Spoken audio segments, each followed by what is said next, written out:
একটা একদম প্লেন দিয়ে ব্যাগে নিয়েছি একটা জায়নামাজ, কাফনের কাপড়, আর হয়তো রাস্তা পথে চলার জন্য গোসল করার কাপড় চুপড়, একটা পাসপোর্ট আছে, ভোটার আইডি কার্ড আছে, চেয়ারম্যানের পরিচয়পত্র আছে।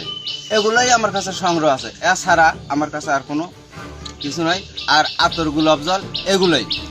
হয়তো কিছু ওষুধপাতি থাকতে পারে খাওয়ার জন্য, শরীর ব্যথা হওয়ার জন্য, আবার স্যালাইন ট্যালাইন, এগুলোই।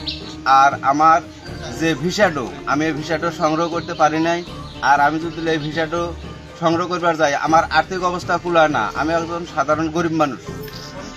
আমি যে জায়গায় বসবাস করে আছি, এই জায়গাটা সরকারিও খাস। আমি একটা ভূমিহীন। এখন আল্লাহর রাস্তায় আমি নিয়াত করেছি, এই নিয়াত করে আমি হজ যাত্রা বাড়াচ্ছি। কোনো বর্ডারে কোনো জায়গায় যাতে আমার যাতে অসুবিধা না হয়, আমি এই একটা আবেদন সরকারের কাছে জানাইলাম। এই আবেদনটা যান আমার জন্য মঞ্জুর করে নেয়। আর দ্বিতীয়ত, দেশবাসী আমার জন্য যেন দোয়া করে। আমি সবার জন্য দোয়া করব, আমি যেন আল্লাহর রাস্তায় ভালো ভালো পৌঁছতে পারি। ছেলে হজে যেতে চায়, এই যে নিয়ত করেছে, মা হিসেবে আপনার